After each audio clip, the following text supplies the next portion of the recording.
friends. Have you ever had somebody that you tried to be friends with, but you just felt like, "Ugh, I just don't get along with this person. I really am not their friend." Well, I have a story that might be able to help you with that. And it is called Enemy Pie. And it is by Derek Munson, illustrated by Tara Callahan King. Enemy Pie. And it says the pie is for my best enemy. Enemy, by the way, is somebody that you really don't get along with. They're not your friend. They don't get along with you. Okay, so here we go. It should have been a perfect summer. My dad helped me build a tree house in our backyard. My sister was at camp for 3 whole weeks, and I was on the best baseball team in town. It should have been a perfect summer, but it wasn't. Okay, here they are. They're on the baseball field. See the ball, the big ball coming toward them? I think this is the main character, but I'm not sure yet.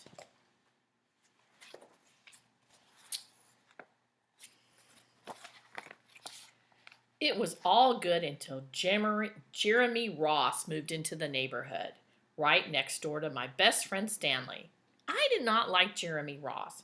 He laughed at me when he struck me out in baseball game. He had a party on his trampoline, and I wasn't even invited. But my best friend Stanley was. Jeremy Ross was the one and only person on my enemy list. I never even had an enemy list until he moved into the neighborhood. But as soon as he came along, I needed one. I hung it up in my treehouse where Jeremy Ross was not allowed to go. So here's the top of his treehouse.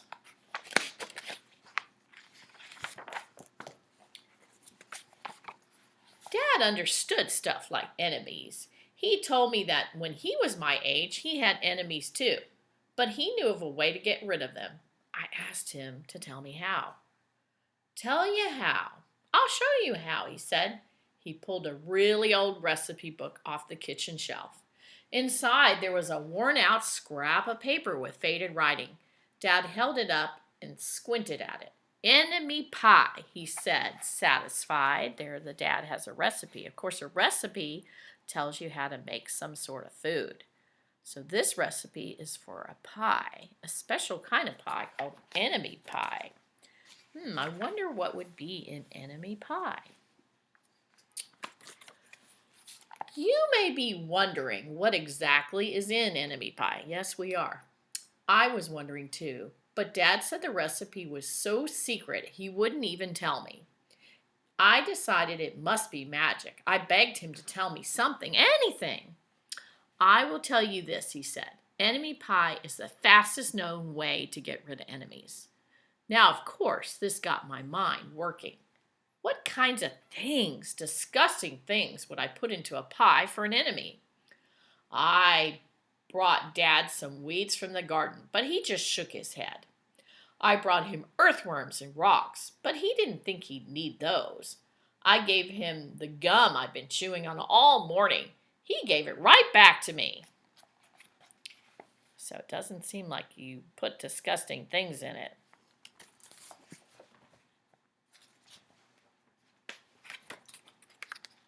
I went out to play alone. I shot baskets until the ball got stuck on the roof. I threw a boomerang that never came back to me, and all the while I listened to the sounds of my dad chopping and stirring and blending the ingredients of enemy pie.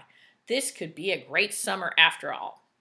Enemy pie was going to be awful. I tried to imagine how horrible it must smell, or worse yet, what it would look like. But when I was in the backyard looking for ladybugs, I smelled something really, really, really good. And as far as I could tell, it was coming from our kitchen. I was a bit confused. So there's his basketball hoop. So he's smelling something good. Wow, I can't imagine that it would be tasty, enemy pie. That's weird. I went in to ask Dad what was wrong. Enemy pie shouldn't smell this good. But Dad was smart. If enemy pie smelled bad, your enemy would never Never eat it, he said. I could tell he'd made enemy pie before. The buzzer rang, and Dad put on the oven mitts and pulled the pie out of the oven. It looked like plain old pie. It looked good enough to eat. I was catching on. But still, I wasn't really sure how this enemy pie worked. What exactly did it do to enemies? Maybe it made their hair fall out, or their breath stinky.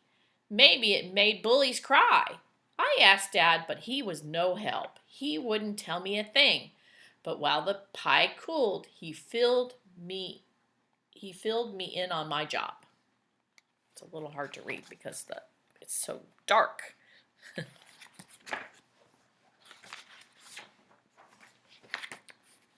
He talked quietly. There is one part of enemy pie that I can't do. In order for it to work, you need to spend a day with your enemy. Even worse, you have to be nice to him. It's not easy, but that's the only way that enemy pie can work. Are you sure you want to go through with this? Of course I was. It sounded horrible. It was scary, but it was worth a try. All I had to do was spend one day with Jeremy Ross. Then he'd be out of my hair for the rest of my life. I rode my bike to his house and knocked on the door.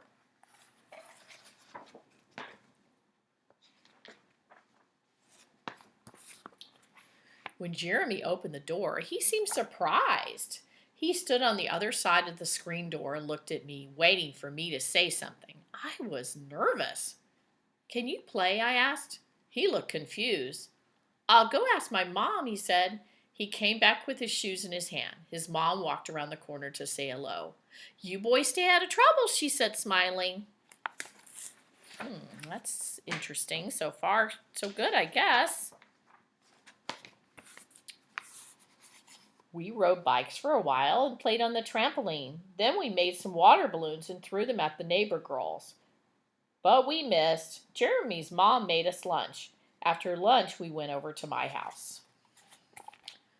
It was strange, but I was kind of having fun with my enemy. He almost seemed nice, but of course I couldn't tell Dad that, since he had worked so hard to make the enemy pie. Jeremy Ross liked my basketball hoop. He said he wished he had a basketball hoop, but they didn't have room for one. I let him win a game just to be nice. Here are the water balloons.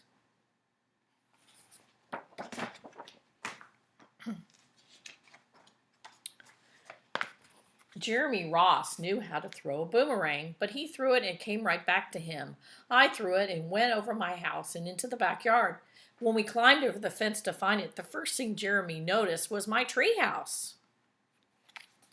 They're watching the boomerang go over the house, I bet. Look at their surprised faces.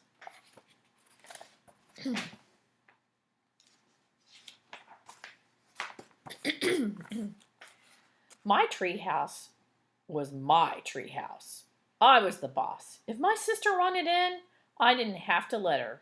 If my dad wanted in, I didn't have to let him. And if Jeremy wanted in, can we go in it? He asked. I knew he was going to ask me that, but he was the top person, the only person on my enemy list. And enemies aren't allowed in my treehouse, but he did teach me to throw a boomerang, and he did have me over for lunch, and he did let me play in the trampoline. He wasn't being a very good enemy. Okay, I said, but hold on. Here you can see the whole treehouse like this. Looks pretty cool. Got the ladder to get up into it. But remember how he put that list up and he's got Jeremy's name on it, and that'd be kind of embarrassing for Jeremy to see that. I climbed up ahead of him and tore the enemy list off the wall. I had a checkerboard and some cards in the treehouse, and we played games until my dad called us down for dinner. We pretended we didn't hear him, and when he came to get us, we tried to hide from him, but somehow he found us. So there's the dad looking up the ladder to see them. Boy, if they were pretending to hide, it sounds like they were having a lot of fun, doesn't it? Dad made us macaroni and cheese for dinner, my favorite. It was Jeremy's favorite, too. Maybe Jeremy Ross wasn't so bad after all. I was beginning to think maybe we should just forget about the enemy pie. But sure enough, after dinner, Dad brought out the pie. I watched him cut the pie into 8 thick slices. Dad, I said, it sure is nice having a new friend in the neighborhood. I was trying to get his attention and trying to tell him that Jeremy Ross was no longer my enemy. But Dad only smiled and nodded. I think he thought I was just pretending.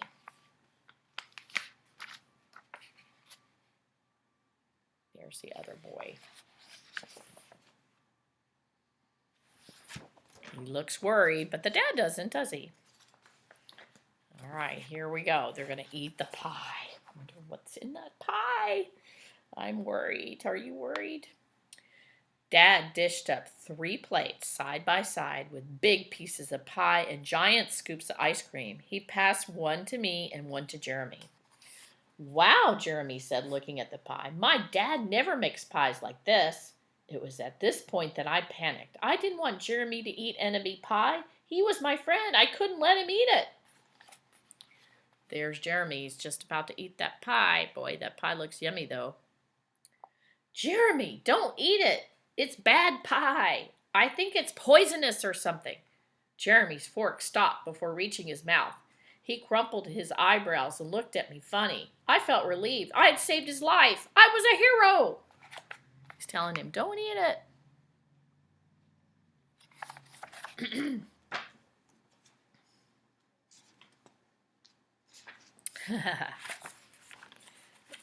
Before I read this page, I have to show you the dad. Look at, what do you think what's happening with the dad? Is the dad not eating it because it's poisonous? Look at his face. He's got berries sauce all over his face. Juice. If it's so bad, Jeremy asked, then why has your dad already eaten half of it? I turned to look at my dad. Sure enough, he was eating enemy pie.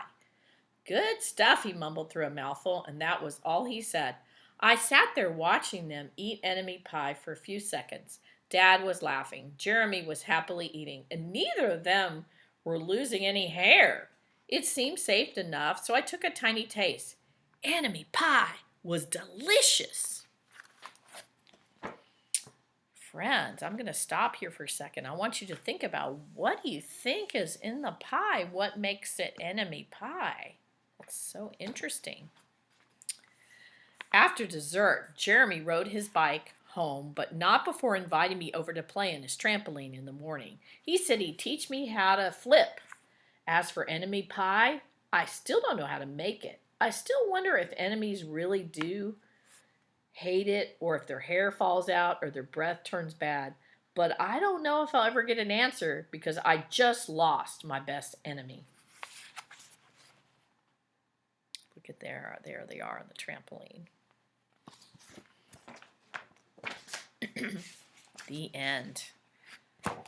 Hope you enjoyed the book, friend. It kind of reminds me of some other books we've read, such as Mean Gene. Like thinking, if you give somebody a chance, somebody that you think can't be your friend or that you don't like, maybe if you give them a chance, spend some time with them, they may end up being your friend after all, like what happened with Jeremy. Okay, I'll talk to you soon.